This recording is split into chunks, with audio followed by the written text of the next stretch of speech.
For generations, the high bankings of Talladega Superspeedway have provided a platform to explore unprecedented speed.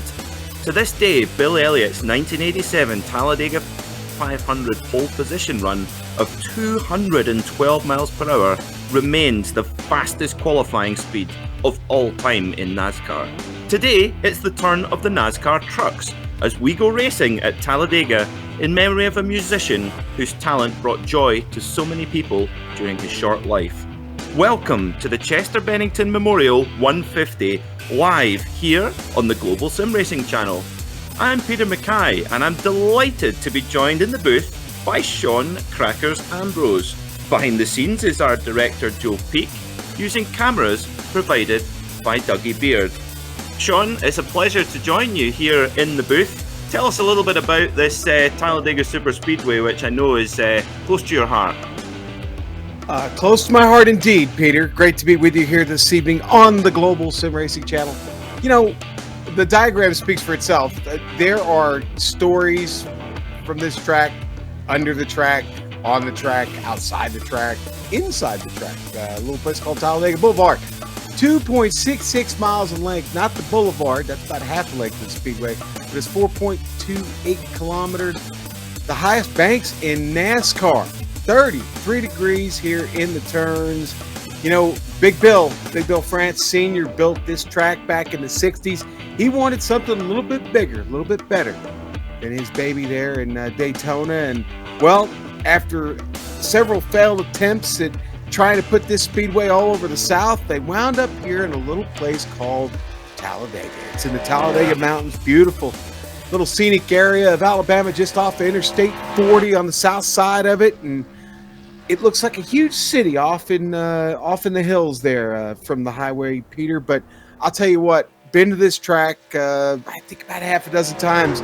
The racing, always exciting. I honestly, over the years, the ARCA races have become historic here. Those seem to be the races you wanted to see on a Saturday when you were here at Talladega, spending your weekends on the boulevard. But Peter, tonight, it's the NASCAR trucks here with the Sim Racers for Mental Health. And buddy, I'm excited to kick this one off with you. I have to say, this is hard to get used to. Normally, I've got you in my ears, the producer telling me to stop boring on about things, but this is great to be sharing the booth with you, I'll be honest. And what a great cause as well. Of course, Chester Bennington, who is the lead singer of a very popular band, Linkin Park, and sadly took his own life a couple of years ago. And that's what we're here to do tonight. We're here to raise awareness for people who have been victims of suicide or those perhaps struggling with their mental health. And well, there's one thing that puts a smile on my face is big horsepower, big V8s, and that's what these NASCAR trucks have. And actually, although the trucks themselves relatively new compared to the NASCAR Cup Series, only coming in the mid-90s, but these are very relevant because, of course, the pickup trucks in the real world, 2 million pickup trucks a year are sold in the United States. So it's a relevant series as well to the manufacturers. And even more relevant now, you talked about how many pickup trucks sold in the United States. The number one selling pickup in the United States, years running now, the Ford F-150, is in the lineup now after mysterious absence for several years. It has been added to the deck, and well, it's on the track now as I see the old Silver Bullet Coors machine of John Bowling from Illinois running the Ford F-150 there. So we'll see them on track tonight with the Chevrolets and the Toyotas. But Peter, like you and I have talked about before, it's the same truck. We're rooting for basically for the laundry. So you root for the laundry, not really the brand so much here with iRacing. The trucks are pretty much identical. We're just looking at a little bit different skin on each one, but the racing's sure to be competitive here tonight. We've got a strength of field for you non-racers. That's the driver's rating of where they rank on the service here for ovals. It's just north of 2,021.45 strength of field. We've got some heavy hitters from all over the world. California, New York, Sweden is being represented this evening. So the Mid-South, the great state of Texas is here. So, we're going to mix it up tonight. We're going to do it here in the trucks. And again, what better place to do it than Talladega Speedway? Yeah, Talladega is. I think it's the home of speed worldwide, isn't it? It's just there is no better place to really take a vehicle to its absolute optimum. And of course, these NASCAR trucks do not run a restricted engine on this circuit like the NASCAR Cup cars would. But I want to talk about really famous name in NASCAR, the Earnhardt family. Both Dale Earnhardt Senior and Junior have both had incredible success here. What is it about them and the Talladega Superspeedway that has just clicked over the years?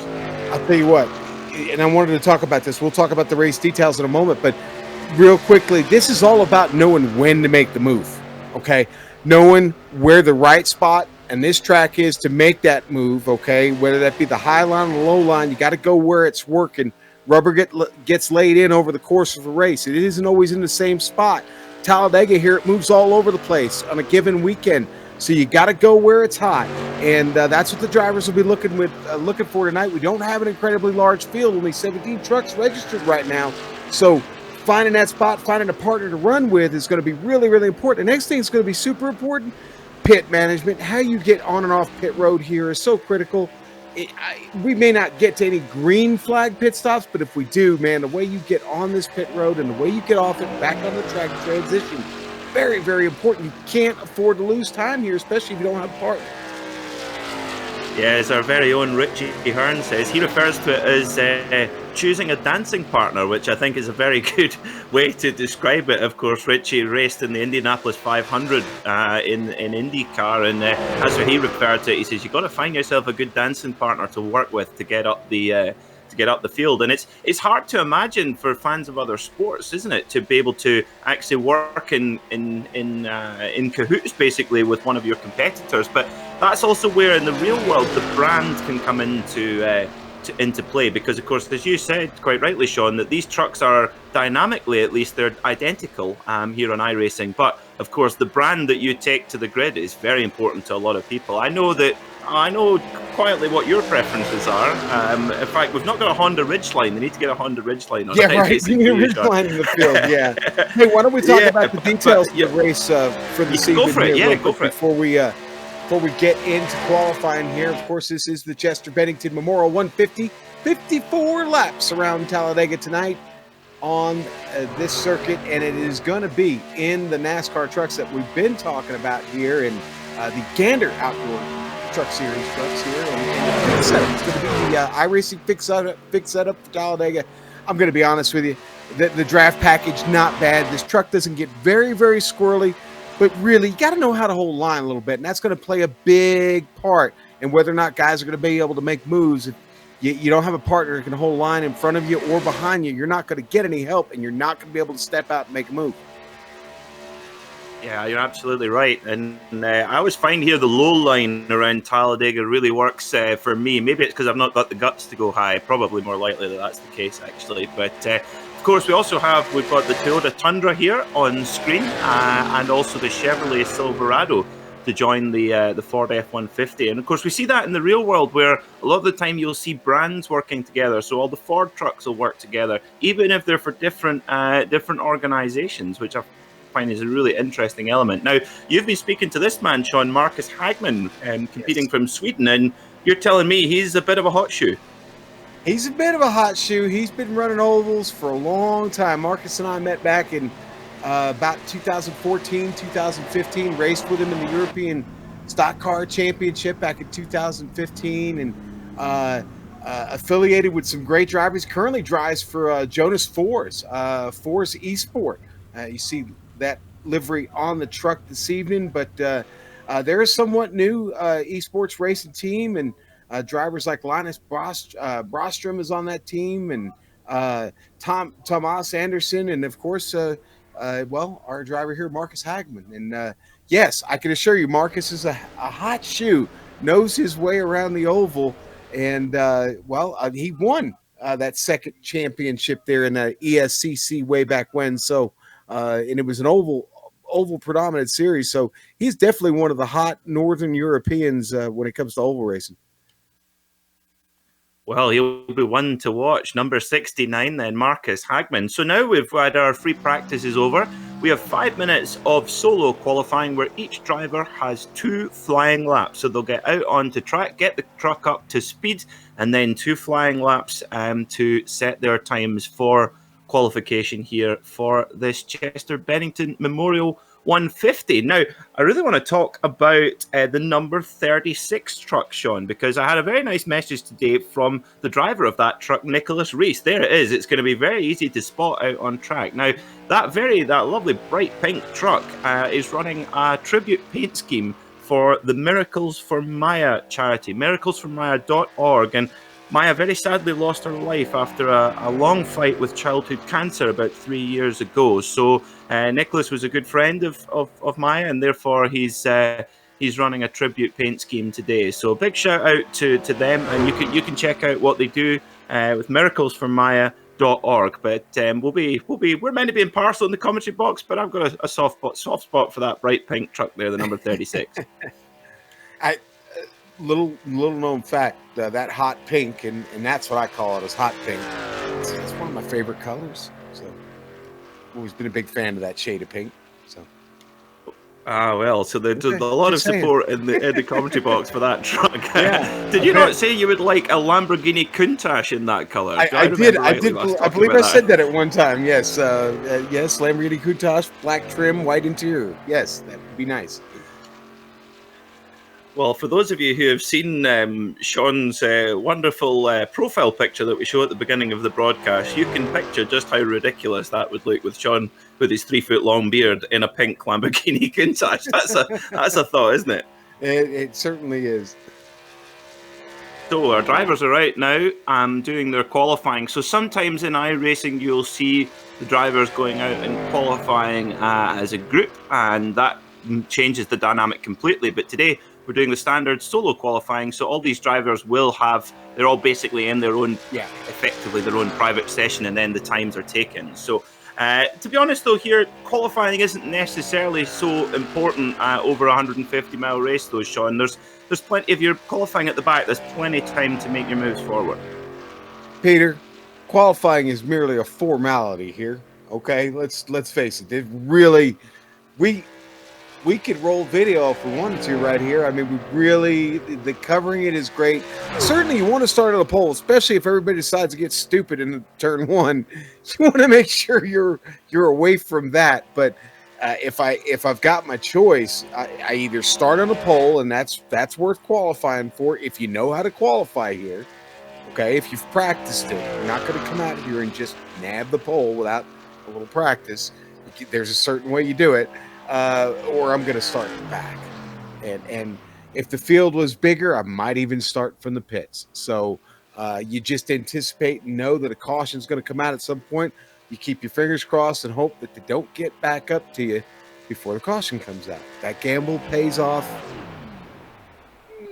65-70% of the time, in my opinion. I don't have any hardcore stats on that, Peter. I'm working on those now. Well, that's your gut feeling. So also for these trucks, they can get a little bit more. If you're used to driving a NASCAR Cup car, the truck can be quite a rude awakening because they are pretty loose and they require a particular skill. And one thing that can affect is the track temperature.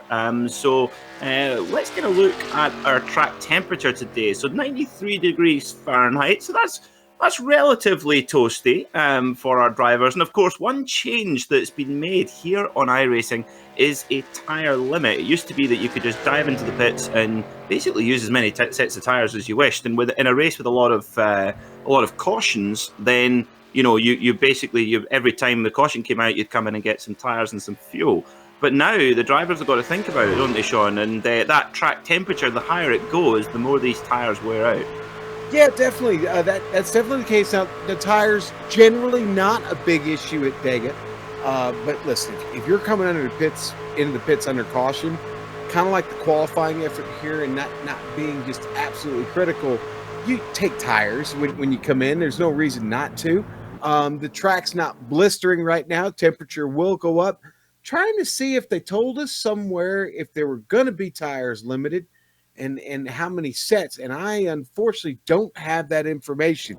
Shouldn't be a big issue here. You should be able to manage that. Even if it was 3 sets at 54 laps, you've got plenty of tire if you've got 3 sets of tires. So just to give you a hypothetical.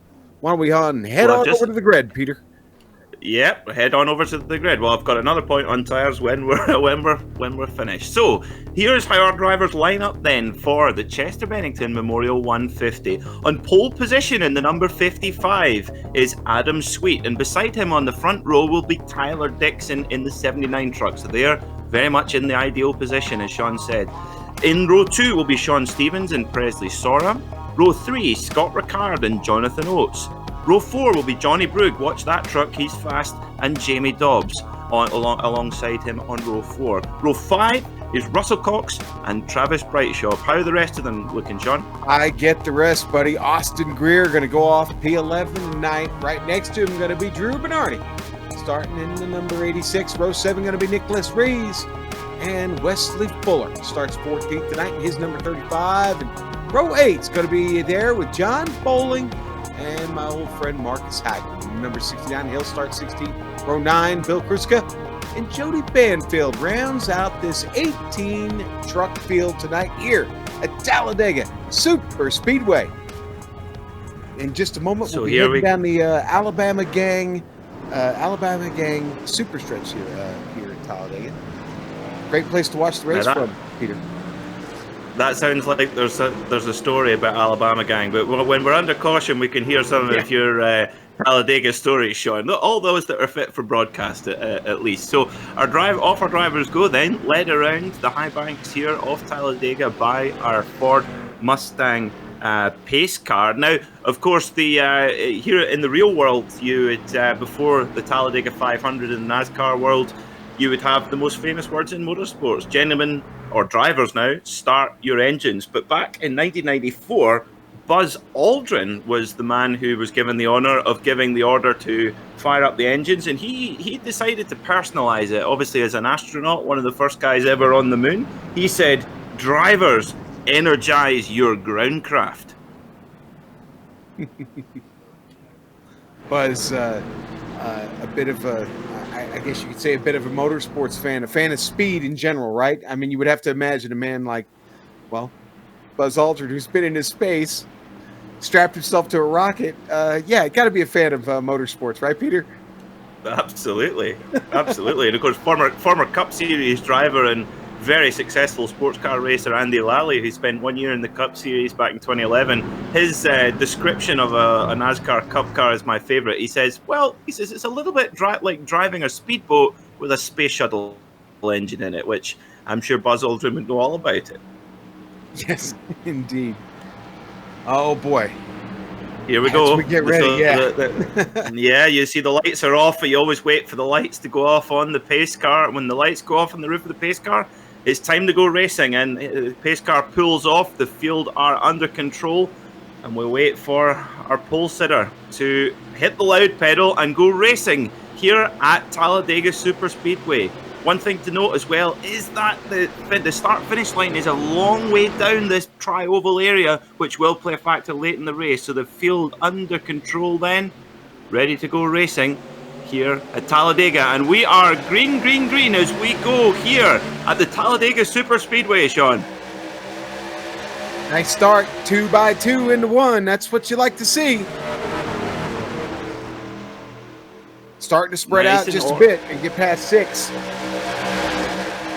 It's an orderly, very, very, very good manners from our driver so far. And of course, Sean, that's what we can expect to see in these early stages. The driver just taking their time in these opening laps. Yeah, final line you're comfortable with, stay in it. Again, look, if you're behind somebody, just try and hold a good line behind them. Settle in here. You're not going to be able to go full throttle if you're tucked right up under somebody. You're going to have to lift. You're going to have to use a little bit of throttle management here. Truck's just getting wound up here as they get out of 4. And of course, for these with very tall gearing, these trucks, how long would you say until they're at terminal velocity, Sean? Right about now, as they get into 1. That's about it right there. They're rolling at about 185. An entire lap. Just about. Yep, they're running about 185 right now, and that's about top for the trucks. get maybe a little faster, but the side-by-side racing right now, a lot of side drafting going on up here, especially with the top 6. They're holding it really tight there.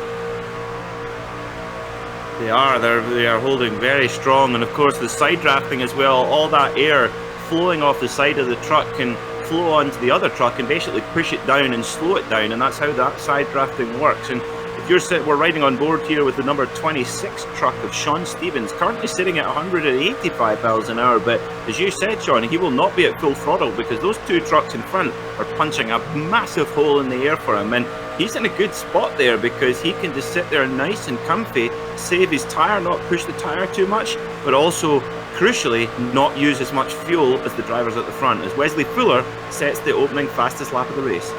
Right, and it's a perfect example of what's going on. Where's Wesley Fuller at? Well, Fuller's back at P14 right now. He's not even sniffing the lead of this race, and he just ran the fastest lap. So this is what we'll see all night. Now, the laps are going to get faster as track heats up a little bit. These tires get a little more heat in them. And down for the lead, Presley Sora ducks down there, takes the nose off of Tyler Dixon. Pretty close move. We'll see plenty of that today. Dixon up to the top. Woo! Watch out. Yep, and you see quite a few drivers really taking the not afraid to take the high line, and we see a few drivers actually going 3 wide at some stages. We see the number 12 truck pulls out and goes up the high line in the I almost called it the Penske Ford there, but it's in the Penske paint scheme with the Shell V-Power. So sorry, that's a bit of a force of habit. But look at that, the 12 and the 45 going, and the 42 in that Coors Light truck. Sorry, they're going up really high here early on. And they want to, honestly, I think they want to get away from Berg right now, the 18. He's having trouble with that connection. Well, I'll tell you what, there's one thing you don't want at Talladega, and that's be next to somebody with connection that's bad. You never know where he's going to reappear on the track. Here goes that top line. It's starting to move. Getting a little help from John Bowling up there. He dropped in. Here we go. Top line of moving, coming. Yeah, that requires some trust when you see them starting to punt draft and basically giving the truck in front a little bit of a helping hand. That's well, coming back to our friend Richie Hearns saying, choosing a dancing partner, that's like doing the two-step and trying not to step on somebody's toes, because if you do step on their toes, then you're going to create one monumental wreck here as well. But interesting for those viewers who are new to iRacing or sim racing, first of all, welcome. I hope you're enjoying it. That truck there, the number 18 that was sort of blinking in and out, that can happen sometimes if one driver has a problem with an internet connection, as you'll see it there happening. Now, that driver on board that truck will not be aware that that's happening, but of course it's incredibly distracting to the other drivers, and as you said, Sean, that's why they're giving him a bit of a wide berth. And I always liken it to people who snore. You know, they don't know they're doing it, but goodness me, is it annoying to those around them. So lap 5 then, nice and clean so far, but looking at this, they're really starting to spread out and form quite an irregular pattern here. And look at the high line. Yeah. I'm surprised how early the high line's working. Yeah, and wow, Oates leads. Low! Oates goes all the way down, and now they're out of control, spin it all the way back, 2 back. Oh! Oh my goodness. Welcome to Domino's here at Talladega Super Speedway. My goodness me, that's a big one. And that's the thing. But look, there's your man. There's your man Hagman at the back. He's just keeping it nice and safe, kind of predicting that to happen. And as soon as we said it, that pattern, they're just going out of formation, moving around a little bit more, that always increases the risk of just a little tap. And there you go. Just one tiny, tiny, tiny tap on the rear of one truck, and all of a sudden half the field is in a big wreck. Yeah, just because it happened, the third truck in line, everybody behind that seemed to get a piece. It's really what trucks didn't. Actually, Marcus Hagman was one of them that didn't. He actually got on the binder soon, on board with Johnny Brugge. He's going to get through this. We'll watch this on board with Johnny, the Ohio driver here, right in the thick of that. You see the turn there, and the C's part. There you go. There's your lucky driver. Wow. Right there. That is one for the highlight reel. That's one where you're just closing your eyes and hoping for the best. Hold the steering wheel straight and hope for the best. Now I must apologise for my first of many mistakes, I'm sure, this evening. Our drivers do not have a tyre limit, so the drivers can come in and fit tyres whenever they want. And of course, in a place like Talladega, if you're under caution, that's the time when you want to get all your pit stops done. If you ever have to be forced to take a pit stop while they're under green flag conditions, as you can see here, we're behind the pace car doing 60, 70 miles an hour maybe. Yeah. And of course, under green, it's 185 miles an hour. So we're going to see quite a few drivers come to pit lane here. So this is going to be interesting. Well, quite a few drivers have to come to pit lane. They've really got no choice. We're going to see several peel off. They're going to have to get whatever that damage fixed. They can get fixed. So this is a tough deal here. Just 6 laps into the race, and we still got a long way to go. And literally 2/3 of the field, Bowling just has a problem there on pit road.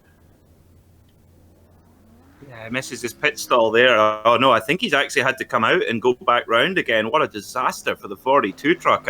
Either that or he took a very, very quick stop. But we must also make our viewers aware that the drivers do have one iRacing fast repair at their disposal. And what that means is they can bring it into pit lane either under its own power or, if worst comes to worst, via an electric tow. Then they can basically take an instant repair and get the car back to 100% of its capability. Now, of course, once you've used it, it's gone.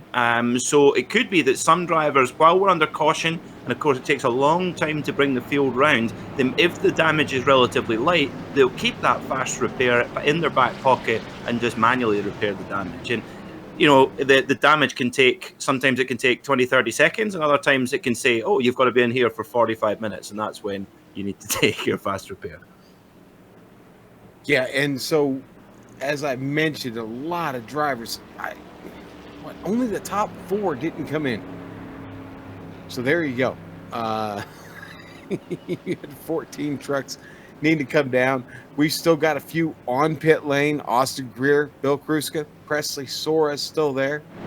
Something happened to Rees. I'm not sure. I don't know if he I don't think he got off the start, to be honest with you. I'm not showing him recording any laps right now. So unfortunately, it doesn't look like Nicholas Rees made the field tonight. If he's hanging back, he's maybe done enough hanging back now. Maybe he's probably time to get in the race as well. Yeah, probably time. Yeah, exactly. If you're safe now, go for it, buddy. Now, of course, I mentioned Dale Earnhardt Sr. Of course, he had his last ever win in the NASCAR Cup Series here back in October 2000 when he won the Winston $1 million bonus. And in true Dale Earnhardt fashion, he was never short of an entertaining quote, and he said. And they said, how does it feel to win the Winston Million, Dale? He says, well, it'll be pretty good to go to Vegas tonight with $1 million in my pocket. Well, it is one of, if not the most legendary performance in NASCAR. I mean, it's been some pretty legendary performances, and I'll probably get a few people bent if I declare that just hands down the winner. But, man, he came from all the way back to win now. And there's still people to this day who still just shake their heads and go, how did he do that? The modern NASCAR Cup car wouldn't be capable of picking up that many positions at one of these tracks now with the current package they've got. It just doesn't happen. You don't see anybody come from plus 50, behind 15th in the field all the way to the front in a matter of 7 or 8 laps or 5 laps or something like that. I'm not remembering exactly here at the moment, but again, it stands as one of those legendary performances that you never forget. I saw Junior win at Talladega, and listen, you'd have thought you were at the biggest rock concert you'd ever been in your life. I don't think there's ever been a town or a speedway louder than Talladega was that afternoon, that Sunday afternoon when he took a win there at Dega. Well, I have to say, I can imagine that was special. I've been, because as you know, I'm a big motorcycle fan, and I went to Misano, which is the home race of Valentino Rossi, a 9-time world champion, and he won for the first time in a long time at home. And those Italian fans, they're passionate. I can't quite tell. I think the lights might be off on the pace We're car. good. I can't quite tell. We're ready to race, this baby. We're ready to go here at Talladega. 9 laps down. We've had our caution period. The field is reset, and we are waiting for the pace car to pull in, which it will do in just a moment, and it will be Oates who takes us off in that number 12 truck. In that Penske truck. So here we go then, ready to get back racing again in here at Talladega. Let's see if our drivers maybe take it a little bit easier and go back into that more safer two-line format. So waiting to hit the restart zone, and the drivers will hit the loud pedal and get back racing here at Talladega as we're heading through the tri-oval, almost at walking pace in comparison to what we're going to see in just a moment. Heading towards the start finish line, as I said, it's very, very far down. You can see the flag stand there on the right hand side. So here we go as we come over the line. Green, green, green here at Talladega Super Speedway, and they all hit the gas, all 18 of these trucks right on the throttle, Sean.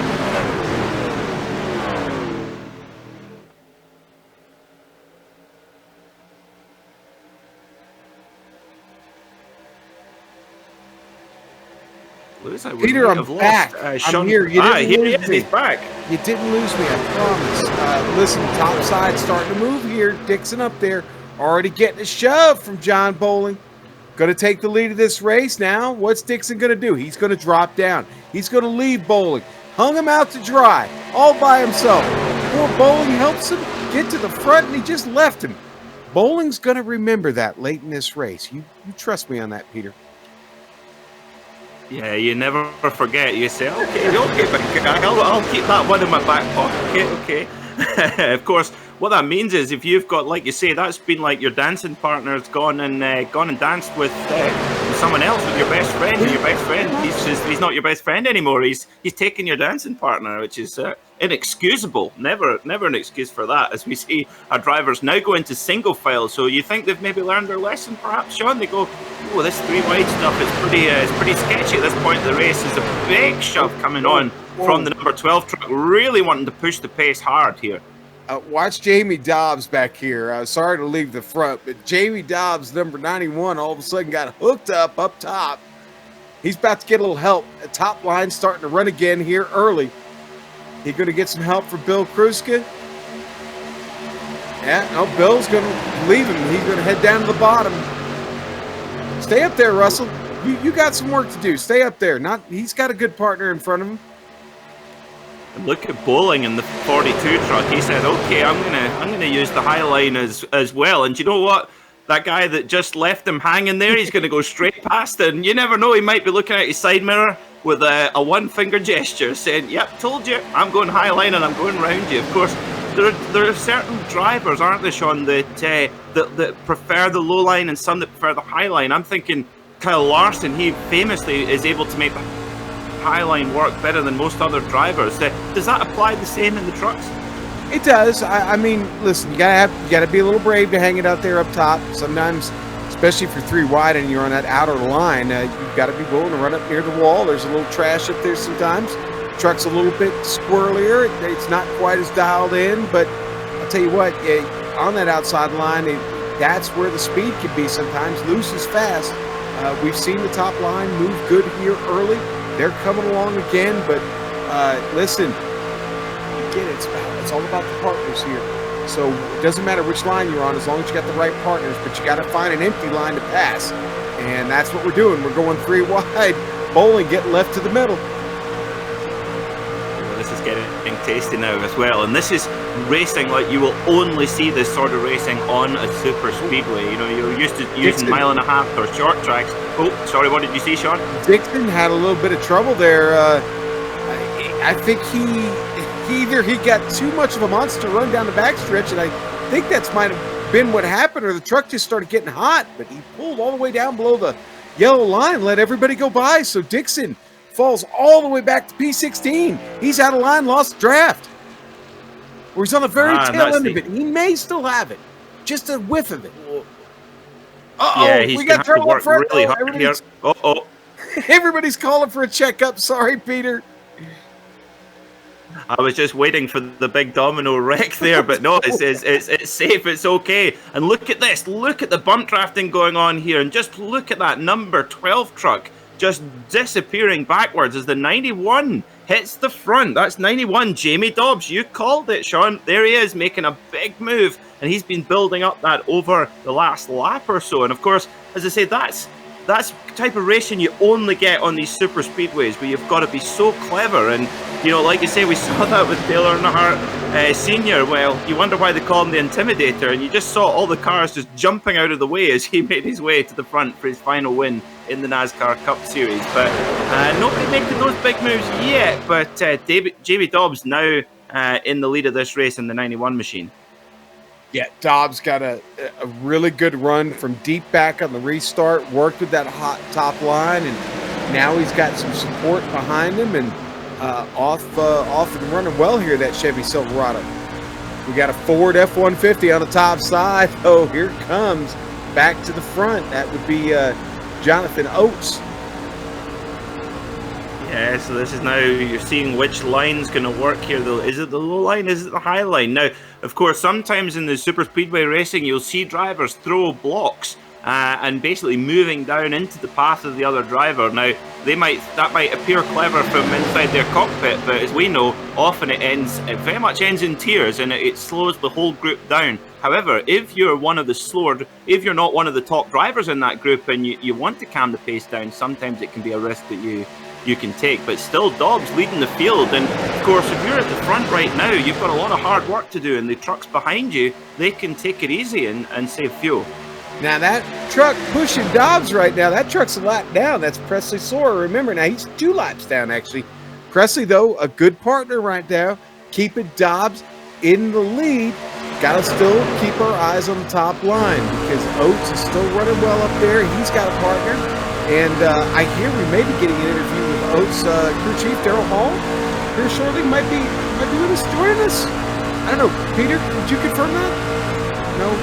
All right. No, I can't see anyone in our. I can't see anyone in our booth. Yeah, okay.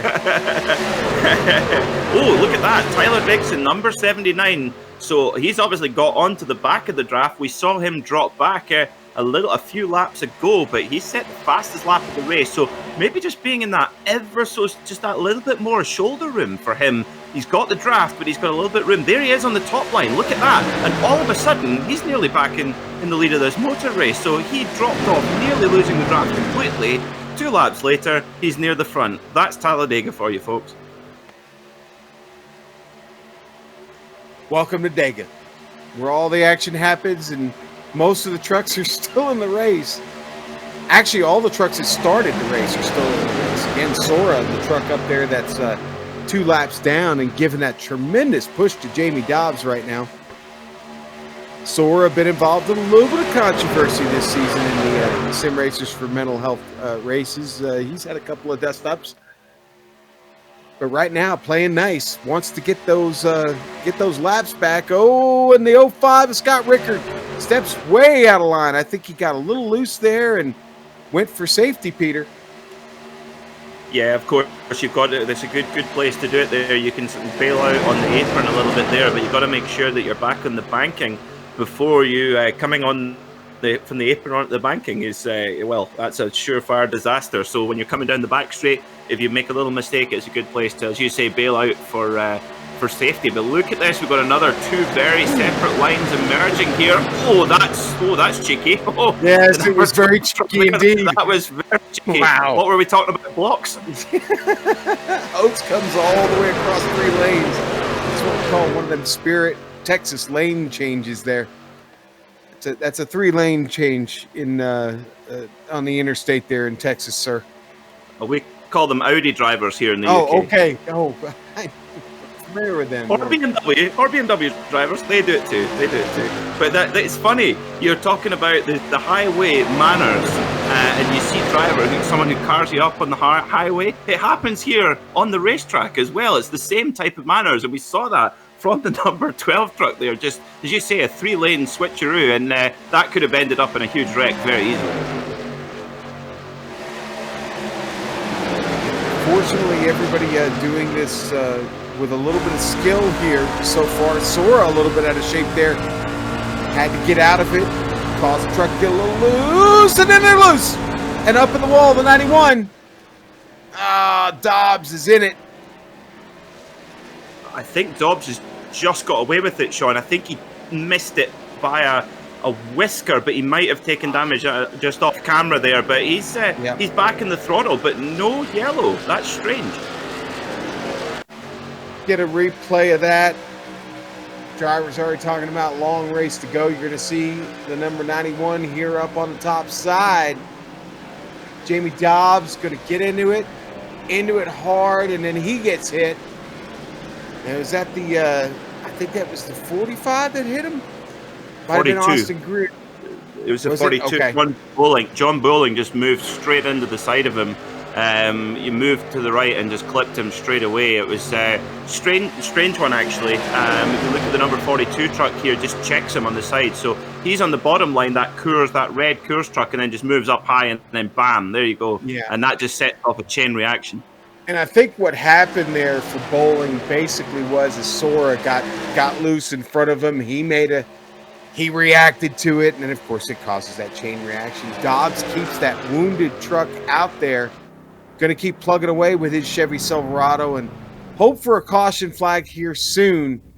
Jamie's already been into the pits a couple of times, and I fear he might have used that spare truck already in the pits. Yeah, Scott Ricard in the 05 Chevy Silverado taking his fast repair. It looked actually like he'd blown his engine actually coming into pit lane, but get in the gas, come on. That's the worst when you see the fuel coming right. Go. You don't want to go another lap down. That's absolutely crucial here, but I don't think he's going to quite make it, but he can maybe tuck in with the leaders. Perhaps, of course, he'll have a nice fresh new truck with that fast repair. So yeah, perfect timing actually. He'll be able to just tuck in behind the leaders, and he'll be thinking, not ideal, gone one more lap down, but he's with the leaders, and he can try to hang on to the back of them and run their pace. Here's the good news for him. I think he's going to be a better candidate with this next pack, led by Fuller getting to him now. Fuller and Berg, Tyler Dixon going to go by, Russell Cox. Now he's got to get in here behind Adam Sweetcomb trying to find a hole. I don't think he likes it. I think he's just going to try and get into the end of this pack. He doesn't want to try and do something risky here. He's already had enough trouble. He will be the lucky dog should we get another caution here. Yeah, I think you're right. He's just thought, you looked at the fast guys and went, no, come on, don't be silly. Don't try and keep up with them. I've had that in races before, both on oval and on the road, where you see someone go by and you try to hang on to them for a couple of corners, and you're like, come on, no, you're not Alan McNish. Don't try. Fuller's been the next truck to step out of line. Wesley just pulled down, got out of the way. Maybe Wesley's looking for his partner. Yeah, they're trying to find that ideal partner. And sometimes that's what my mum used to say to me. Just keep your sights set. Don't set your standards too high, and you'll be much happier, Peter. And maybe that is what I like on iRacing as well on the ovals. Try to find the right dancing partner as well. Now, I want to be that number one truck. I want to be the one on the inside, and I'm not leaving that line. I'm not leaving that yellow line. You can do whatever you want on the top. I don't care. You can pass me. You can take my nose off. Come right down in front of me. I'm not leaving that yellow line. That's how I run it. That's the way I've always run it since all the way back to NASCAR heat, and I ain't changing, period. So, won a few races here because of that. Even in NASCAR, big block there. Goodness me. So the number 12 truck, the number 12 truck gets a big taste of his own medicine there with a huge block from way up high to way down low. But he's doing and look at that. The number 12 truck there, the Penske truck, goes a little bit higher and thinks, oh God, that wasn't very fun there as well. So there's a lot of drivers. There's some interesting tactics going on here, Sean. Some drivers throwing very aggressive blocks. But then there's other drivers who are taking it much more gingerly and sort of just backing out and not wanting to lead. We're on board with Russell Cox, and I've noticed on the rear on his tailgate, Well, he sent a message to his mom, and I think he's got a plan at some point to not be on the rubber side down. And well, Mom, we got you on screen anyway, and he's still got the rubber right side up. So it almost looks like it just says "wow" on it. If it's when it's when it's on its four tires, it's Goodyear tires. It's just like "wow," rather than, of course, as you say, meant to say "hi, Mum." I tell you what, when I crashed my motorcycle, I should have had that, because my dear mother. Ooh, boy, 3 wide as they got by Jamie Dobbs there. When I had my motorcycle. Dobbs made that a little interesting there, Peter, as they got by, and they're looking to go 3 wide up front again here. Oh yeah, that number 79 truck, Tyler Dixon. I tell you what, you spotted him early, Sean. He's certainly been very confident and not phased at all running in traffic as we head to 3 wide now. And Tyler Dixon, the 79, going really high, almost right in the top lane there. He's hung out to dry a bit. Driver we haven't talked about is the Texan, Travis Brightshaw. He's in the mix now in that red, white, and blue machine. There's a patriotic paint scheme. Pepsi number 56. Oh goodness! Oh wow! One of the trucks there. Who was that? Having to go down onto the apron, and that Russell usually Cox. ends up in tears. Yeah, that was. Talking about him. Mom must have called. Mum was just like, you get back on that low line, boy. You behave yourself. You've got no business being out there on that high line. Boy, Johnny Brug's still struggling with that connection. I thought maybe it'd settle down for a little bit, and yeah, he's a fast truck, and I can respect that, but it's really, really tough on the drivers trying to travel at these speeds. They've got it cranked up to just about 185 again here up front, dancing all over the place too, all the trucks. Yeah, and of course, just that one little help on the rear of these trucks can get so loose, and that's just that very fine line between a nice bump draft, like we're seeing a little bit at the front here, and just getting turned around. It's I would say it's a lot harder to execute a good bump draft in the truck than it is in the cup car. Dixon tried to make something there work on the top side, tried to get around Brightshaw, but it didn't work. He had to settle back in. He gets behind Brightshaw, and Presley Sora still up front here with the leaders. He's going to have to get one of these back the old-fashioned way if he's going to do it. So looking at a lot of our leaders currently sitting on a stint of 28 laps on our timing screen. So they've been out there. They haven't pitted yet. They got to be getting close on fuel, I would imagine, by now, Sean.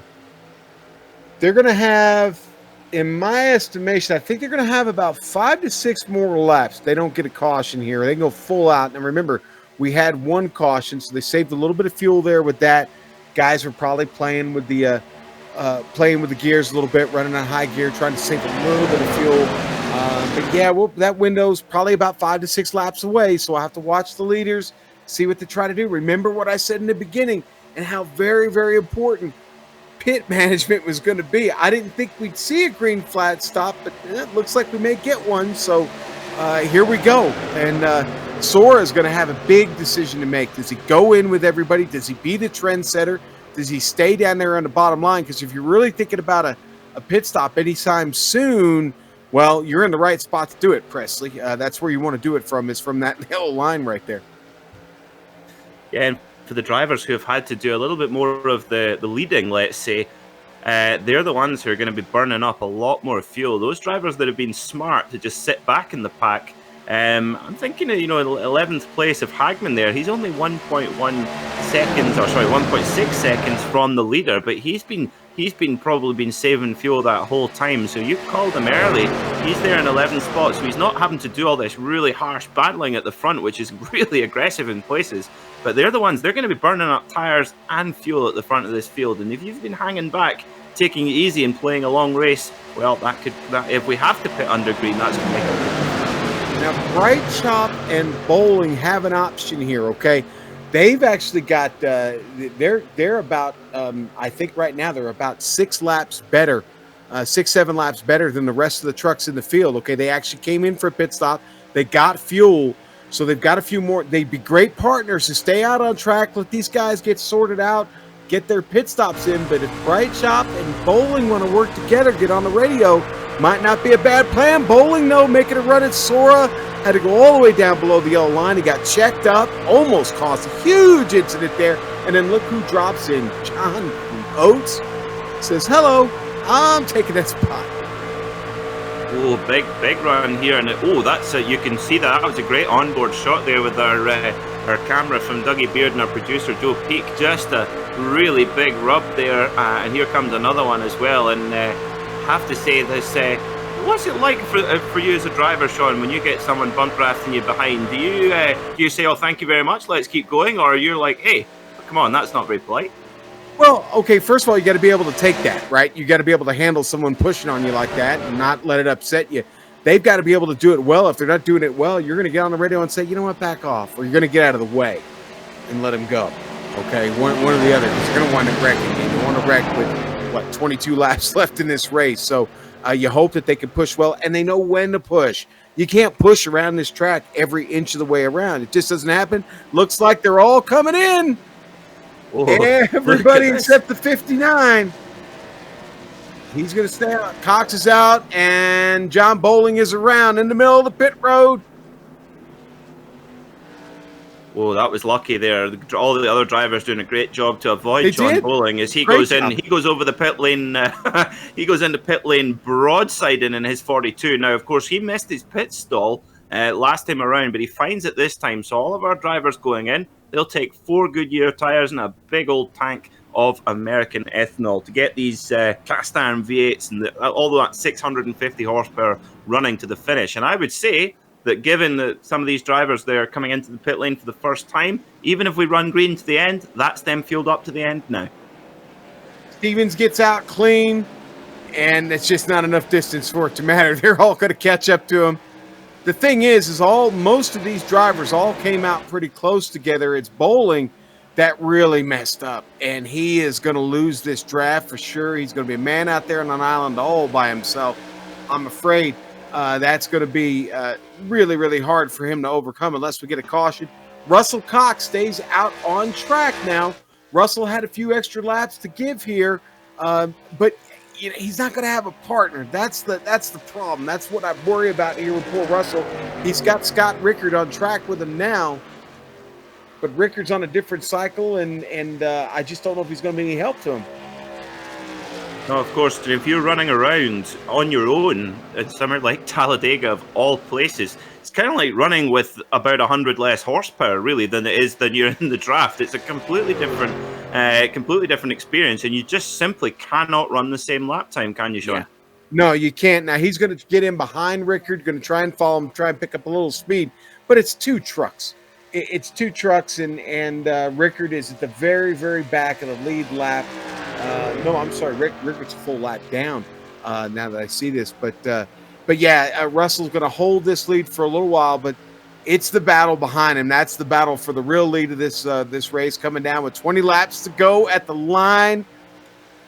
Peter, I'll get us here. We're in Talladega. It's just about that time with 20 to go where Adam Sweet will come across with Johnny Brugge, Jonathan Oates, Travis Brightshop, Tyler Dixon.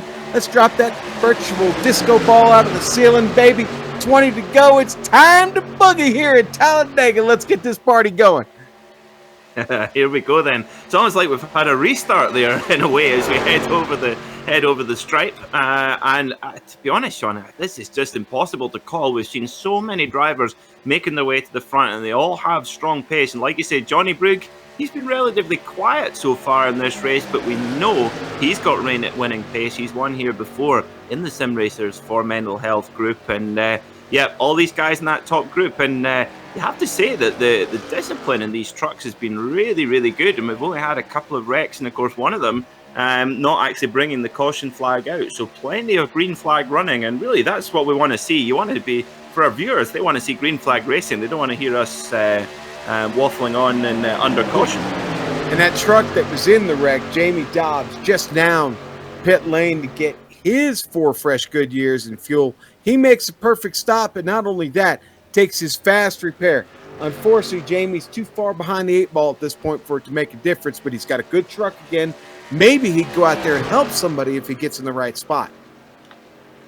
Yeah, he could play a factor for sure, and we've seen him have some really good pace so far in this race. And actually, I have to say, you called him early. I actually had him down to compete for the win from early on, but just hasn't quite worked out so far. But there's still plenty of time to go, as we see. I think that's the 56 truck also blinking up there as well. Now, if you see one truck blink, that means that their internet connection is having problems. If you see the whole field blink, well, that's our producer that's having internet problems. So hopefully we don't see that. Good point. So this is going to be so tough to call as they head in. 18 laps to go here at Talladega. Now, of course, if we go green all the way to the end, they're going to be having to make those tires last. So there's still time to be patient and just sit at the back of the group. Now, let's have a Swede update. Hagman, he's gone a lap down. I wonder what happened there, Sean. You know, I'm not quite sure. He made it through that one incident, and I wonder if maybe he just made a mistake in the pits or something. But that truck is down now, and I'm not quite sure why. I would have to go back and look. I wonder, perhaps maybe just during the pit cycle, this didn't shake out for him well. But of course, he's now with the leading group, which is never a bad thing for his pace. Now, of course, the speeds here at Talladega are just extraordinary. Of course, back in '87, when Bill Elliott set that amazing pole position time with the whole field qualifying at an average over 200 miles an hour. But back in 1975, funny, we talk about Penske. Penske brought their Porsche 91730 to do a fast run here and did 221 miles an hour average speed in that car with over those 1,000 turbocharged horsepower. Amazing. Yes, amazing indeed. Well, Russell Cox still very much the leader of this race. Almost 16 to go here. John Oates right now with the strategy. It really, that truck's looking like a real man-eater. Yep, it does indeed. And this is when, of course, felt really flat. You're not familiar with the Hall & Oates catalog, are you, Peter? No, just not ringing with you at all. The truck will... I'm afraid you'll have to repeat. I had a bit of a dropout there, Sean. Say again. I said you're not familiar with the Hall & Oates catalog, are you? No, I'm not. Okay, all right. Well, we'll talk later. I'm going to do the typical Scottish thing and just blame my passport on everything. Just say we're so victimised that we don't know about things like Hall & Oates catalogue. And I actually could not even take a guess at what a Hall & Oates catalogue is. I'm sure there's people watching this going, "What? You don't know what that is?" But I tell you what, that Penske Shell truck at the front, that Ford F-150. That car of Cox, that has done a huge amount of leading, and I've got a feeling that's gonna hurt him as we head into the very final stages of the race. I don't know, we'll see. I kind of wonder what Johnny Brugge's got. To be honest with you, we've detailed his connection problems, but now when it's most important in the last 15, it seems to. I don't want to jinx the poor guy, but it seems to have settled down just a bit. He's in a perfect position to win this race right now. Let's face it. Oh my! And then he blinks away. All these trucks up here in a really good position, except Presley Sora, who needs some help. A lot of it. He's going to need it quick by way of caution flags, and he's. Yep, I cut out on you again there. Presley Sora is not the. He's not the lucky dog right now. So again, he's got to earn this back the old-fashioned way, and he's got to have the help of the caution flag. And looks like we're pretty well behaved here up front. Someone's going to have to intentionally bring it out for it to really happen at this point, or do something incredibly stupid. Well, we've seen both in plentiful quantity, but I have to say, Oates, he's having to do a lot of hard work in that Shell truck, and I think that's really going to, and funnily enough, it's ironic, he's sponsored by Shell. He's going to be using a lot of fuel up there at the front as well. He's having to do all the hard work. Now, interestingly, back in 1974, the Winston 500 was actually cut short to save fuel. But now that fuel is so cheap and apparently we've got too much fuel, we could maybe have an extra visit to Talladega 500. Now, what do we think about that? That would work. 3 in 1 season, I'd be okay with that. Oates is starting to play this a little defensively. I don't know if he wants to play it that defensively here this soon. Sora going to go out to the front. He's going to bring with him Tyler Dixon. So now Dixon goes to the lead. I think this, honestly, this is where Oates wants to be. Sit here and chill for a little bit. And as sure as I say that, Dixon almost gets in big trouble there. Yeah, he's pretty feisty, isn't he? He doesn't mind leading, definitely not, as he tries to go at the high line. Now, remember, we did see in the last sort of phase of the race before the pit stops, Oates throwing a couple of pretty big blocks, going from way up high to way down low quite quickly as we're on board with Marcus Hagman. Unfortunately, 1 lap down, and it's a shame because he's really running the pace of these leaders very easily, Sean. So a case of what might have been for the number 69 driver from Sweden. Yeah, and I went back and looked. I still not found anything. I was looking to see if maybe he had a throughput and disconnected for a second or something. But I think it was just the pit strategy that might have got him. We might get him for an interview here post-race. I know he's in our Discord. Maybe we'll get him in for an interview and get a chance to say hello to him real quick here at the end. But this is all about John Oates, Tyler Dixon, these front 4 or 5 trucks, and Presley Sora. And what's he going to do? How's he going to factor in to the win for this race? He's probably not going to win it. I'd say with most certainty he's not going to win it at this point. But he's going to be a factor. He's going to help somebody, or he's going to hurt somebody, or he's going to do a little bit of both. It should be exciting. Yeah, well, these speeds, the laps are just clicking off all the time. Just 11 to go here at Talladega, 10 to go here at Talladega Super Speedway, and that number 19 truck, or is it an 18 truck of Johnny Brigg? That is having it's quite unusual to see it blink all race long. Actually, I find normally it kind of comes in and out, but I tell you what, you've got to take your hat off to the other drivers who are dealing with that incredibly well, because it is so distracting, isn't it, when that car, when there's a truck blinking, even in a road course race, but in a super speedway, it is the worst possible time because the drivers are doing such high speeds and they're running so close together. I just got word that Brugge, Club Ohio driver, he's actually been forced to race from the bowels of the Cleveland Browns stadium there in Cleveland, and therefore may be suffering a weaker internet connection. That's what I'm hearing. I can't confirm that, but I'm hearing that. Rumors are coming forth. That's probably going to require some post-broadcast explanation for the Scotsman, I'm afraid. The dog pound can definitely relate. Yes. So this is 10 to go then here at Talladega, and this is just fantastic, I have to say. Ford versus Chevrolet, that's been an age-old rivalry in so many forms of motorsport. Ford versus General Motors, but of course Toyota in there mixing it as well, and of course the probably most famous Toyota driver Kyle Busch, he quite likes doing the odd appearance in the trucks, and when he does, it's often brings him into victory lane.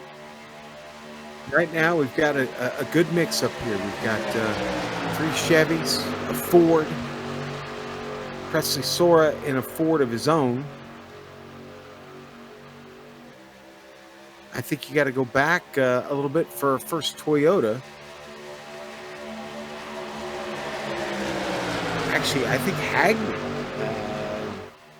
truck a lot down there in 10th is going to be your first Ford. And boy, they're jockeying up front. Oates making this really, really exciting. He is, yeah. We saw him. He certainly, when he makes a move from one lane to the other, and it just reminds me so much of the on the highway when someone just carves across you, and that's just what these drivers are going to deal with. But Oates he's been able to run the pace, and we need to come back and check after the race, but he has led a lot of laps, and he has been the one setting the pace. With 8 to go, we're really coming into the business end of this race, and now look at this. Look at the six of these trucks packed in a really short space, and well, if they're going to run this close, they've got to be really tidy.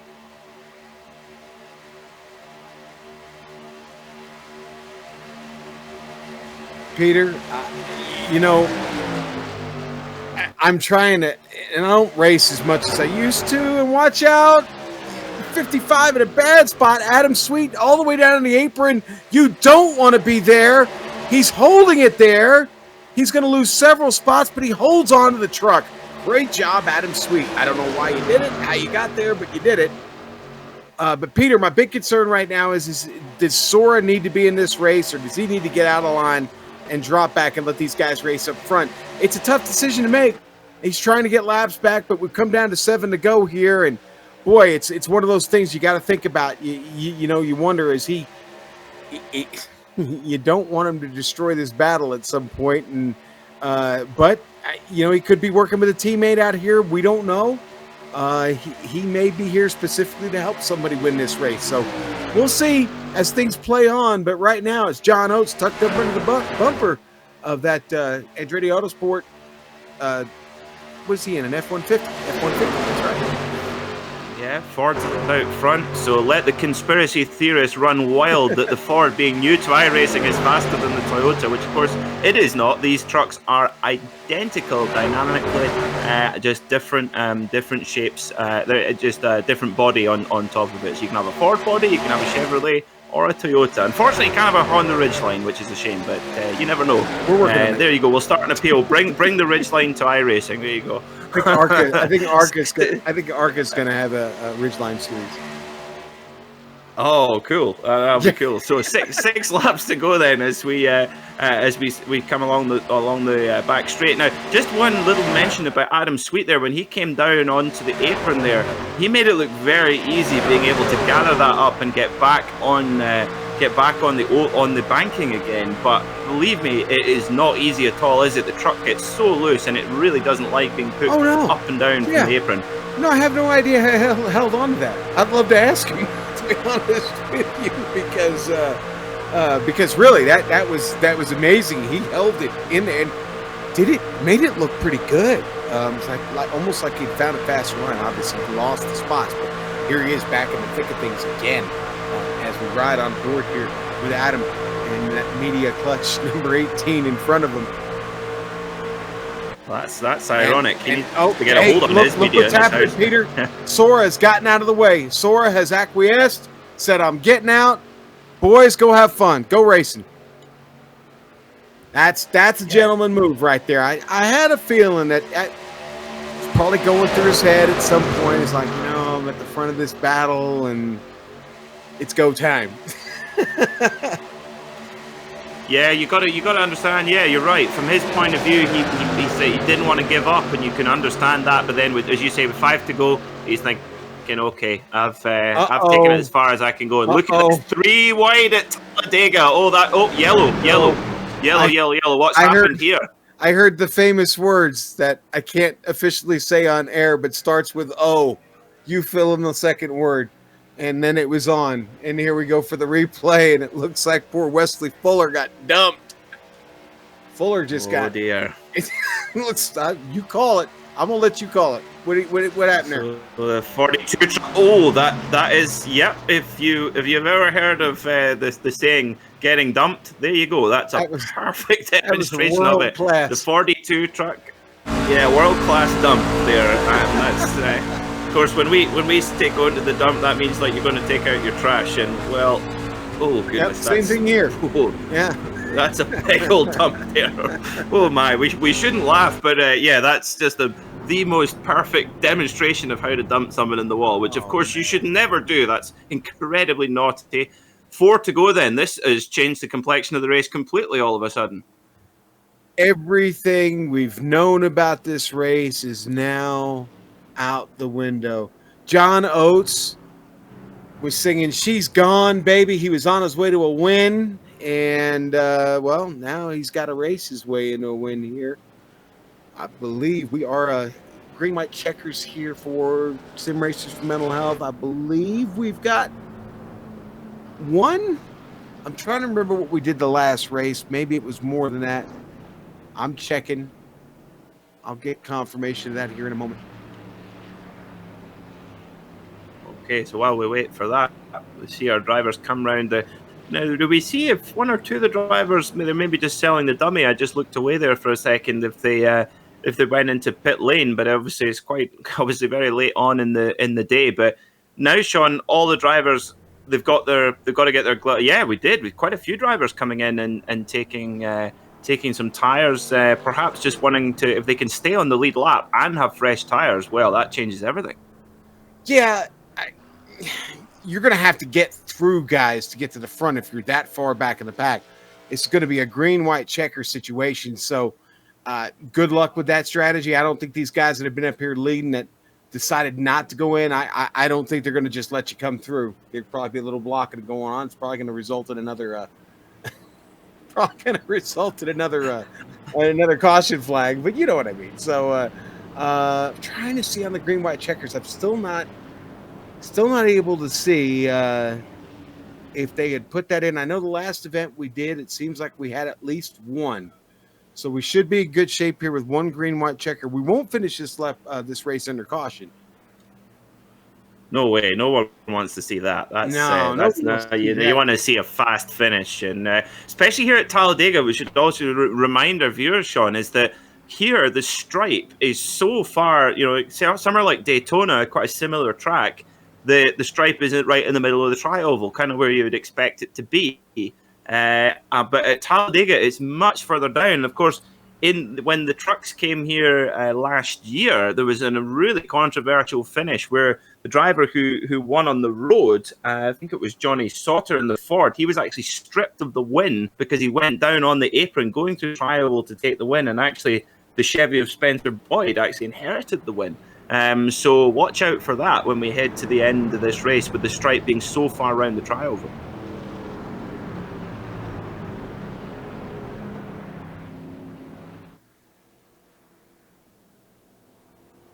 Just when you thought you had a pick and you knew who you liked here for the finish, and I don't know.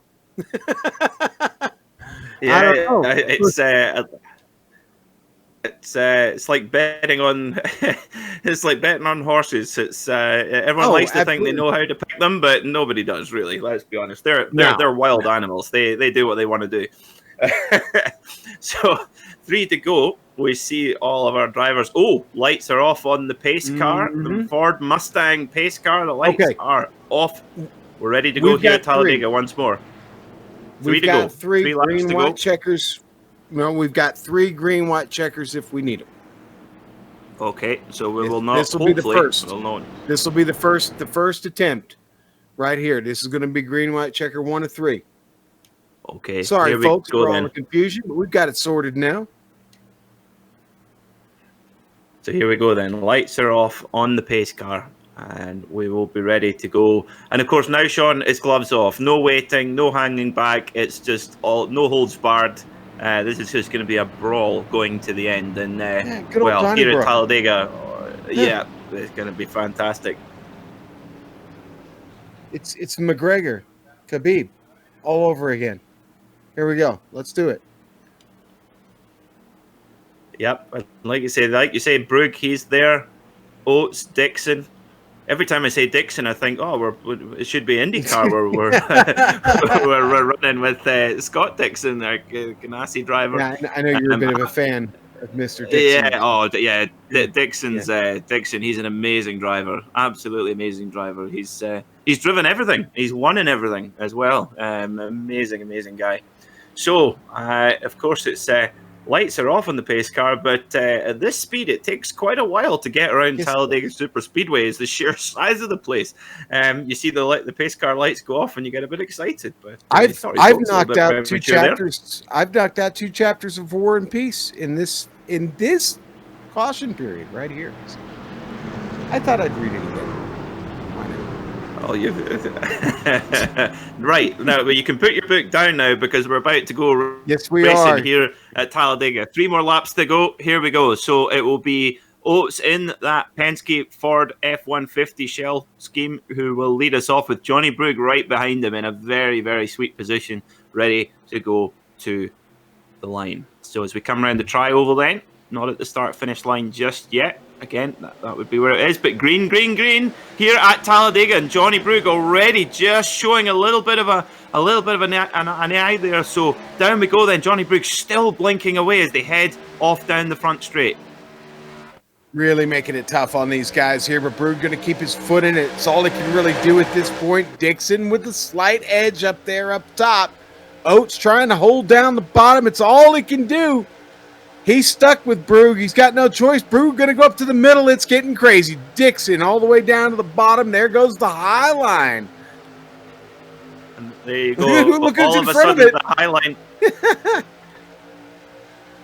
Well, this is sketchy. And Brugge got a shake. So sketchy. Oh, that's going to be yellow again. Yep. Brugge got a shake.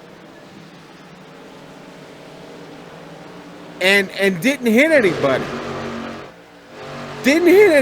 No, I don't think Brugge hit anybody. This is going to look odd because I think there was a bit of the connection problem involved with this, folks. Yeah. And so there's, folks, for those of you joining us for the first time tonight, we're dealing with this medium here called the internet, right? And so if your connection isn't strong, things like that can possibly happen. We'll go on board Russell Cox, see exactly what he saw and how crazy this was for him. But there was a little bit of Brugge's internet issues that we've been talking about all night involved with that. It doesn't look like anybody in that picked up any significant damage. So all the leaders up front are going to be able to go again. So we're going to get another green-white checkered attempt here. This will be go number 2 after we do a couple of pace laps here. So we got overtime. Overtime, yeah. Overtime here at the, people say, they talk about the Super Bowl. Well, Talladega, it's one of the... That's the great thing I love about NASCAR is that you've got at least 3 Super Bowls. You've got Darlington. Everyone wants to win Darlington. Talladega, Daytona. I mean, the amount of big races that you can win, and of course that was the old Winston Million, wasn't it? If you won Darlington, Daytona, and Talladega, that you got the Winston $1 million bonus, and in the glory days of tobacco sponsorship. Indeed. And then in '94 when they added Indy, that kind of became its own entity unto itself. Certainly for all the drivers that grew up in the Midwest that make their way to the big circuit there and the Cup Series, what it means to race at Indy every year for them, it really kind of made it a four-headed monster every year. Like I said, from '94 on, and fortunately, Indy still holds that prominence. I mean, listen, when you only get to race across the bricks once a year, and let's face it, some people will never get that chance. It's a pretty special thing to run on those hallowed grounds there, Peter. Certainly one of my favorite tracks I've ever been to. I've been really lucky. I'm the son of a race car driver. I got to go to a lot of race tracks when I was a kid, but boy, going to Indy in 2001, man, that was just like really, for as many times I've been to Talladega, it wasn't like going to Indy. Talladega is a different vibe. People always ask me, "What's Talladega like?" I'm like, "Well, it's kind of like a Woodstock for rednecks." And, I guess you have to be a little older to understand what Woodstock was all about, and maybe understand the culture of the Deep South and how they like to enjoy a cocktail or two, Peter. Yes, a cocktail or two. Yes. Funny enough, Sean, you mentioned Woodstock. I kid you not. So, as you know, in my previous life, I used to sell scotch for a living. How patriotic is that? Yes, and we have a thing in Europe called a whiskey festival, where basically it's where people come along and they can try lots of different and sample whiskies and stuff. And it's meant to be very highbrow, and it starts off very highbrow and of course ends up completely lowbrow. And there is a festival in Holland called Maltstock. I'm with you. Yeah. So, and really there is, and it's basically people go you know, go there for 3 days and drink scotch and have a good time. So you just switch into a different beverage, and it's just like Talladega. Just like, yes. I met Elvis in Talladega, and I believe I bowed to him that night. But anyway, that was a fond moment. So look at this. We've got some very late takers to pit lane. Yeah.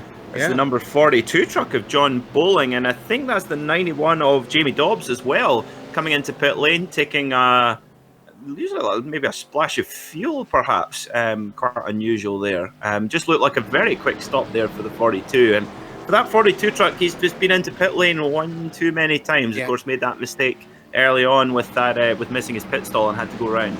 I wonder if that was a little bit of damage repair more than it was fuel, to be honest with you. It was just a very, very quick stop for Bowling. He's got some right front damage on the truck, so that really could be that could be more the issue. He's going to be starting here pretty far back, so I don't know. The truck may not have enough starch in it left to get back to the front. We'll see. We're going to get this green-white checker attempt, and maybe it's the last one, maybe it's not. We got one more in our pocket. Yeah, it's there if we need it. And look at that, lights are off on the pace car. So and it's interesting. It's been the same. It's been that there's been no surprises yet at the front. It's been the same sort of 4 or 5 trucks who have been leading at the front for what seems like most of the race. But you can get a surprise, can't you, at Talladega, Sean? Is that you can see a truck that's just been hiding at the back, and then all of a sudden they just pop into life at the very end of the race. I guess that was also what Dale Earnhardt Sr. did, where nobody expected him to come through and win, but that's what you can do here sometimes. And there might be a name that we've not mentioned at all on the broadcast who comes through and wins it on the line. Could be. Is it Jody Banfield, California driver? We haven't even mentioned his name, sitting back there in his Ford F-150. Banfield started 18th in this field. Yeah. DFL for Banfield. There we go. Here we go. Medina Mendez pulling that Ford Mustang pace car off. Peter, it's all yours, buddy. Okay, here we go then. Ready to go green at Talladega Super Speedway with this pack of snarling NASCAR trucks with over 650 horsepower each from their big old American V8. What a glorious sight. What a glorious sound as we wait. And we are go. We hit the loud pedal and we are go. Green here at Talladega Super Speedway as we head to the finish of this race.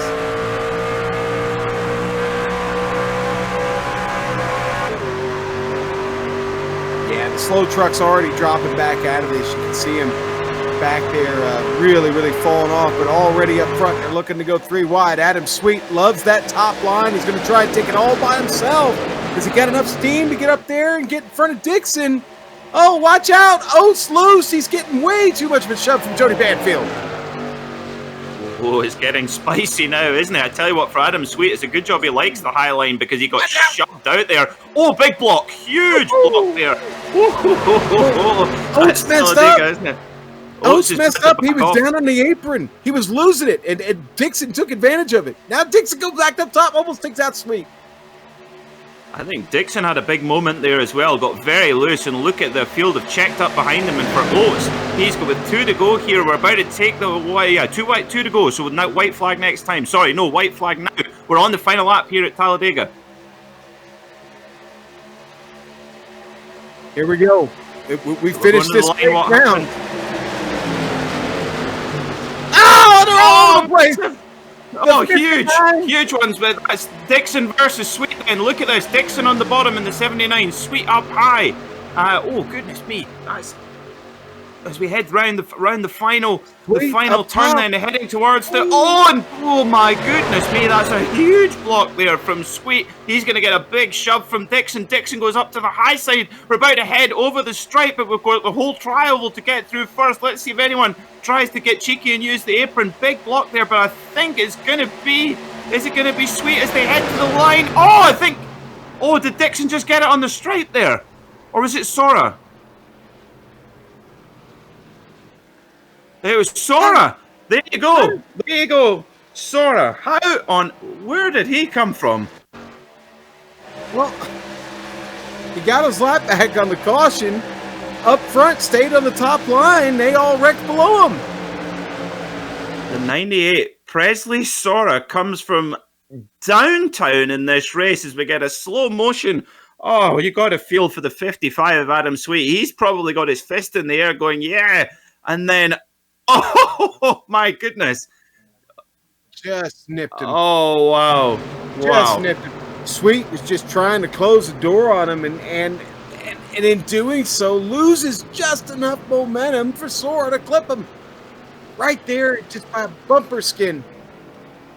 And look at the bump on the back of his truck there. It shows you how big of a shove he was given there from the 90. Was that the 91 of Jamie Dobbs that gave him a shove there? Yeah, it was. It was Dobbs back in it, giving him a shove. So Dobbs comes back to save the day and give a little help. What a finish then to this Chester Bennington Memorial 150. As we see our winner there, number 98, Presley Sora, doing some excellent donuts there. That's one thing that these trucks are particularly good at. Oh, little love tap there with his dancing partner. This is a bit of synchronized dancing. This is very apt from the 98 and the 91 truck as well. And isn't that nice? That's a Ford and a Chevrolet working together, so they can be buddies after all. Now, we're going to take a very brief break here on the Global Sim Racing Channel, and after the break, we will have some interviews with our drivers. And I have to say, I cannot wait to hear from Presley Sora. We'll be back in just a moment. Don't go away.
Welcome back to the Global Sim Racing Channel, where we just witnessed one of the most incredible finishes to a motor race you are ever likely to see. And what a fantastic finish to this Chester Bennington Memorial 150. And I hope we've played a small tribute to that man who brought joy to so many music fans around the world during his short life. So let's run through our race results. Look at that. Number 98, Presley Sora, comes from nowhere to win by 6 thousandths of a second from the incredibly unlucky Adam Sweet.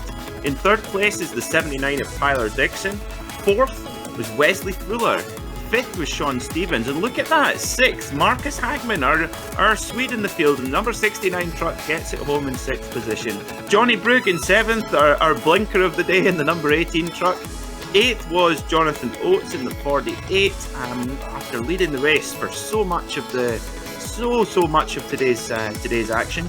In ninth was Jody Banfield, and 10th was the 42 truck of John Bowling. How are the rest looking, Sean? Well, update on Hagman. Marcus has checked in with me. He's fine. It was speeding in the pits that got him. So Marcus had a hell of a run going tonight, and would have been even better if he didn't speed in the pits. Come on, Marcus, how long have you been doing this, buddy? All right, let's go for the rest of the field. Russell Cox going to finish 11th. Scott Rickard, 12th for him tonight. Austin Greer at number 45 will finish 13th. Drew Bernardi, 14th for the number 86, Jamie Dobbs. That's a 15th place run for him in a 91. Travis Brightshop, the Texan, internet connection issues. Hates his ISP. Bill Kruska, no luck for him tonight. Bill finishes 17th. Nicholas Rees hates his ISP. Same thing for him. He and a shame because he had a really nice tribute truck for a good friend this evening, and we talked about that hot pink truck, Peter, and it was a shame he couldn't get it out on track tonight. But you, sir, have found Presley Sora, and it's time to talk to the man for Mid-Ready Autosport and that big win. Well, Presley Sora, that I was just saying to our viewers, that was one of the most incredible finishes to a motor race I have ever seen. What was it like on board your truck in that final lap? I don't even hardly know what happened. I was just sitting there and I saw a truck spinning in front of me, and somehow, some way, I ended up clear. I think I was in like fourth going into turn 3, and somehow all the holes opened up in the perfect position where I could get up there. And my teammate, I gotta thank Jamie so much because he gave me such a push to the finish. That was so cool. I didn't even know who pushed me at first, but I felt it, and I didn't even know who won. But then when I looked down at the scoring and it said that I was first, I lost it. I was so happy. I can only imagine how special that was. And actually, it was quite strange seeing a Chevy pushing a Ford over the line. It was very touching, actually, to see on camera. Now, throughout that race, we saw very late on you having to go into, you were a lap down and then going into pit lane, but getting the lap back. To be honest, we're still catching our breath. Tell us about the closing sort of section of the race where you're able to get back onto the lead lap and make a charge for the win. Yeah, I ran around for, I think, 50 laps, 2 laps down there. I think I got turned on lap 6, I want to say, and then it took forever to get that caution, which I didn't even know if we were going to get one there. And man, we got it, and I was just hoping because I think I was the 4th lap down car on the restart, and I was hoping I could get up there in a lucky dog spot. And the second I got in a lucky dog spot, they crashed and brought another yellow, and then I got back on the lead lap. And I told my team, I was like, now I'm on the lead lap, I'm going to win this race. And somehow I did. I really don't know how. A lot of luck, I guess, but it was a good race.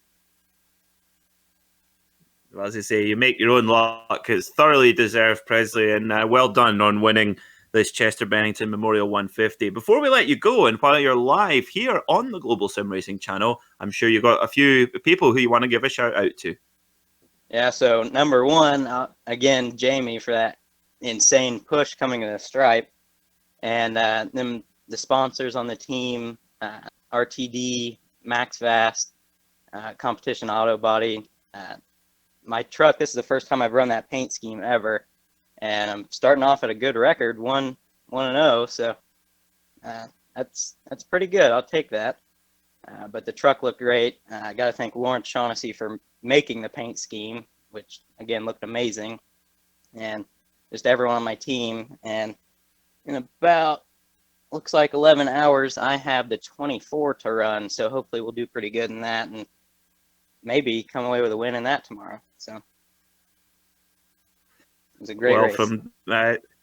From Talladega to Spa-Francorchamps, what an amazing contrast, but 2 amazing racetracks in their own way. Presley, congratulations. Good luck in the Spa 24 to tomorrow, and we look forward to seeing you again here in Victory Lane with the Sim Racers for Mental Health. Thanks for joining us. Thank you, guys.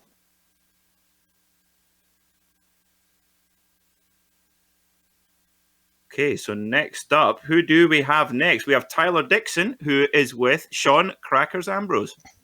Yep, we got Tyler Dixon, 3rd place finish for Tyler tonight. Tyler, congratulations. That was crazy. You led several laps. You made a few daring moves. You got to tell me, what did it feel like sitting there in the sim rig? Yeah, that was a pretty fun race. That was probably one of my favorite races I've been a part of. Yeah, a lot of action, not a lot of cautions tonight, which is great. You got to love that. Talk to us. Was there any strategy going in? I mean, especially we talked about qualifying. Do you have a strategy for qualifying? Is it really just, do you not really care when it comes to running Dega here? Uh, Qualifying wise, I'd like to be up front because it seems like if you can be in the top three, you're going to miss the big ones that happen quite a bit at these tracks. There at the end, I was just really wanting to be in front on the outside line because I knew I'd get a run coming out of 4, and then I'd be in the best position to block. But it just didn't happen that way. But still, really happy with how it went, how the race went, and just overall good night. Now, what I'm not going now. Of course, we're here at Talladega, but would it be a stretch for me to assume that you've probably been to a few races at Bristol? Haven't missed a race in 7 years. What's your favorite, the night race or the day race? The night race, of course. The night, yeah, it's just exciting. nuts, isn't it?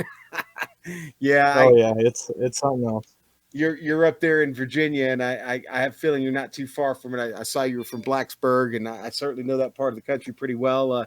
You've probably caught a few races down in Winston-Salem or some of the local dirt tracks around there as well, I'm sure. Oh yeah. Actually, I just graduated from Virginia Tech, so I actually moved back, and I'm from Bristol. Okay. So I'm All about right. 5 minutes from the track right now. Ha ha. Okay. All right. Well, listen. I'm sure you got to have somebody help you with this effort. You got a sponsor or two you'd like to give a shout out to tonight? Oh yeah. Thanks to all the guys at Lake Norman Motorsports, especially Johnny Brugg tonight. He was helping me out quite a bit, timing the runs, and but yes, thanks to him. Thanks to the guys at Blue Egg Marketing. They came on board, sponsored us this year, and thanks to Wingman Sports. Just came on with the team, so really cool to get them in the top 3 first race on the broadcast scene, and just thanks to everybody at watch, including my parents, and but yeah, that's pretty cool. Well, Tyler, it's pretty cool talking to you, buddy. You take care of yourself, and we'll catch up with you soon. Hope to see you at the next one here in August for the Sim Racers for Mental Health. We'll be there. All right, Peter, that was Tyler Dixon, and I think let's see, who are you going to get a chance to talk to? I think you caught up with Wesley Fuller, haven't you? How's it going, guys? Wesley, hello. Welcome to the commentary booth here on the Global Sim Racing Channel. A great run and a crazy finish to that race. I'm sure you got a grandstand view of that. Tell us about it. Yeah, that was nuts. I was trying to push the 55 up, and I was for sure, I was for sure that he was gonna win, and he ducked down, and I think the 79 or something like that, me and him kind of made a little contact and kind of screwed up my momentum. And coming to the checkered, I'm like, all right, I might actually finish second or at least third. There's trucks everywhere, and I'm like, nope, I'm not going to finish in top 5. And lo and behold, I finished 4th. That was crazy finish, but man, that was a lot of fun. It was certainly a lot of fun for us to call in the booth. It was impossible to predict who was going to win. And a typical Talladega, someone comes from nowhere to win by 0.006 of a second. Now, of course, the Talladega track, the super speedway, it's a completely different. Funny enough, we've just been talking about Bristol on the broadcast, and 2 more different tracks you couldn't get. What type of tracks do you like? Do you feel comfortable on the super speedways? I do. I usually try to hang back and kind of preserve my stuff towards the end, but that don't always work. I tend to migrate towards the 1.5 miles. So that kind of fits my driving style. Here lately, it's been short tracks. I'm kind of all over the place, but I tend to do pretty well on super speedways. I think they're whole new another beast to try to master, and I think they're kind of fun. Well, you certainly mastered the lady that is Talladega today. Now, before we let you go, and while you're live here on the Global Sim Racing Channel, is there anyone you'd like to give a shout out to on the broadcast? Yeah. Stand Up to Cancer. myself and Stand Up to Cancer teamed up, and I'm raising donations for Stand Up to Cancer. So if anybody wants to donate, go to hold on, let me find it. Tiltify.com/@Fuller35/iRacing and donate. All the causes or all the money goes towards uh, cancer research and making people better and just getting rid of this horrible disease. Somebody else is Joka Graphics and Joshua Billiter. Me and him kind of teamed up and doing paint schemes and all that stuff. Let's see who else is on my truck or my truck. Georgia Diecast. Friend of mine, Nicholas Caldwell, runs a diecast company, and then Backyard Wine and Vine. They're definitely a big part of helping me go around the racetrack. And I want to thank you guys for putting this on too. This is a lot of fun, and William Crisco. This is a lot of fun with him. Well, thanks so much for your kind words, and thanks for coming to join us. And hopefully, we'll see you here in the booth next time out. Will do. Good broadcast. Thanks for having me on. No problem at all. So that's about all we have time for here on the Global Sim Racing Channel.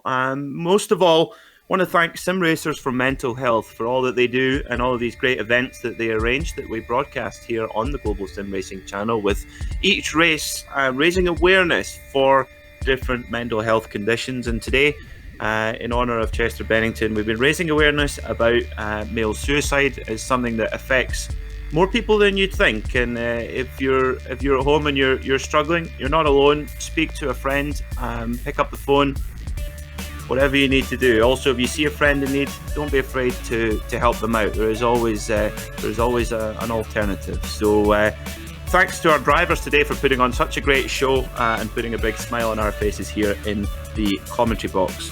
Thanks also to the companies that provide the software and hardware for all of our broadcasts, and they are listed here on your screen. Most of all, additional thanks to the wonderful June Lalonde, who provides all of our great music. See the screen for how to get hold of more of her great work on bandcamp.com. Thanks as always to the wonderful Sean Crackers Ambrose, Joe Peake and Dougie Beard for today's broadcasts. If you'd like to find out more about us here at GSRC, including upcoming races, you can find it at globalsimracingchannel.com, or you can check out our social media on Twitter, which is at GSR Channel, Facebook at Global Sim Racing Channel, and Instagram at GSRC Gram. You can also represent while you're out and about at the racetrack with some GSRC merchandise, and just go on our website to check out our full range of GSRC merch. That's all we have time for this evening, but remember, race clean, race hard, and we'll see you on the track.